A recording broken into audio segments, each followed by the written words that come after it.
Olá pessoal, meu nome é Ronaldo Prieto, eu sou instrutor de automobilística e o objetivo desse vídeo é apresentar de uma forma bem simples o funcionamento de um motor de combustão interna ciclo Otto.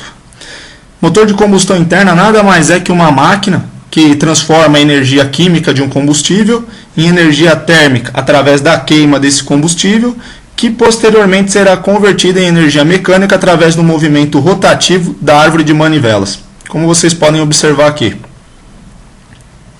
O movimento inicial dessa árvore de manivelas se dá no momento da partida do motor, quando um motor elétrico chamado motor de partida ou motor de arranque se engrena a essa roda dentada chamada cremalheira, que está ligada ao volante do motor, e quando esse motor elétrico começa a sofrer rotação, dá à árvore de manivelas seus movimentos iniciais. Essa árvore de manivelas é a responsável por converter o movimento retilíneo alternado dos êmbolos em movimento rotativo. Então aqui a gente tem do lado esquerdo um êmbolo que foi cortado, né? Então a sua face cortada está pintada na cor branca, e à direita dele um êmbolo que não sofreu modificação alguma. O funcionamento se inicia quando o êmbolo parte do ponto morto superior, que é o ponto mais alto que ele atinge, em direção ao ponto morto inferior. Nesse momento, a válvula de admissão, que é essa daqui, vai ser acionada pela árvore de comando de válvulas, se abrindo e permitindo que uma mistura ar-combustível preencha o cilindro. Esse é o tempo de admissão do motor. Ao partir agora do ponto morto inferior para o superior, ele vai comprimir essa mistura que foi preparada por esse dispositivo chamado carburador. É ele que vai preparar a mistura ar-combustível na proporção adequada ao regime de trabalho do motor. Então, ao partir aqui do ponto morto inferior em direção ao ponto morto superior, a válvula de admissão vai se fechar, fazendo com que o cilindro agora fique hermeticamente fechado, pois a válvula de admissão e a de escape estão fechadas. Com isso, a mistura ar-combustível que preenche o cilindro vai ser comprimida. Esse é o tempo de compressão do motor. Alguns milímetros antes desse êmbolo atingir o ponto morto superior, uma centelha elétrica vai ser inserida dentro desse cilindro, através da vela de ignição. Com isso, a mistura ar-combustível entra em combustão e a pressão dessa combustão vai atuar sobre a cabeça do êmbolo, gerando uma força que empurra o êmbolo para baixo. Esse é o tempo de combustão, é o tempo em que o motor realiza trabalho. Poucos milímetros antes do ponto morto inferior, a válvula de escape se abre para que os gases queimados sejam expulsos para a atmosfera. E aí o ciclo se repete, né? O êmbolo desce admitindo a mistura ar-combustível através da válvula de admissão, sobe comprimindo essa mistura ar-combustível, tempo de compressão. Surge então a centelha elétrica e o êmbolo desce no tempo de combustão e depois sobe novamente, fazendo escapamento, que é o tempo de escape.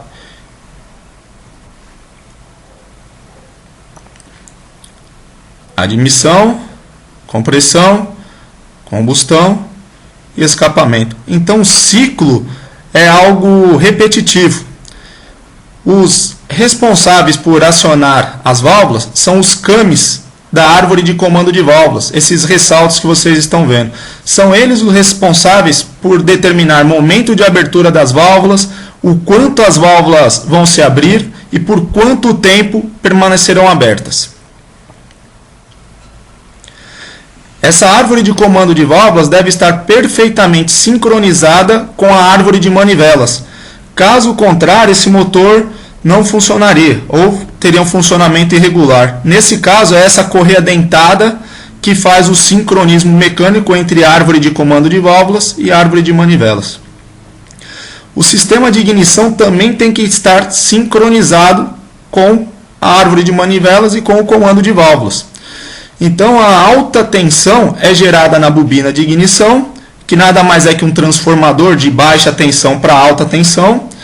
Essa centelha é direcionada ao borne central do distribuidor e é ele quem vai distribuir a alta tensão entre os cilindros do motor, direcionando a centelha na ordem de combustão, que para os motores em linha normalmente é 1, 3, 4, 2.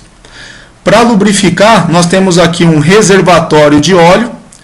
Esse óleo será captado por uma bomba que vai recalcar esse óleo em algumas peças móveis, como por exemplo na própria árvore de manivelas, nos mancais e nas bielas. Então alguns componentes são lubrificados com óleo pressurizado e outros por salpico. Aqui nós temos o eixo do distribuidor, como eu disse, deve ser sincronizado com a árvore de manivelas e com o comando de válvulas. E aqui é a engrenagem de acionamento dele.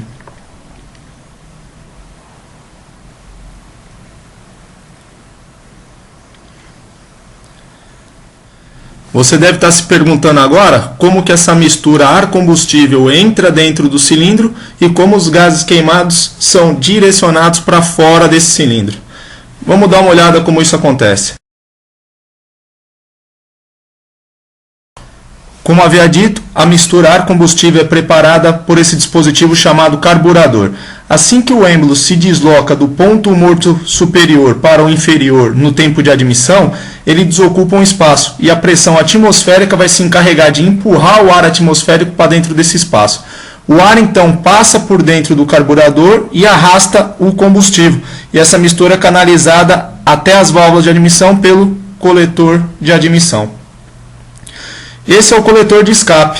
Quando a válvula de escape abre, os gases queimados são coletados por essa peça e direcionados para a tubulação de escape, saindo então para a atmosfera. A combustão e o atrito entre as peças faz o motor se aquecer.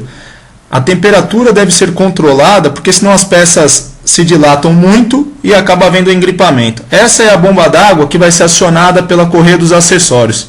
Ela vai fazer com que o líquido de arrefecimento circule ao redor dos cilindros e em algumas galerias do cabeçote, trocando calor com essas peças. Esse líquido depois vai ser direcionado ao radiador, onde o ar atmosférico vai trocar calor com ele, reduzindo a temperatura desse líquido. Bom pessoal, obrigado por acompanhar o vídeo, espero que ele tenha sido bem útil a vocês e havendo dúvidas, sugestões, reclamações, é só entrar em contato que na medida do possível eu tento responder. Um abraço.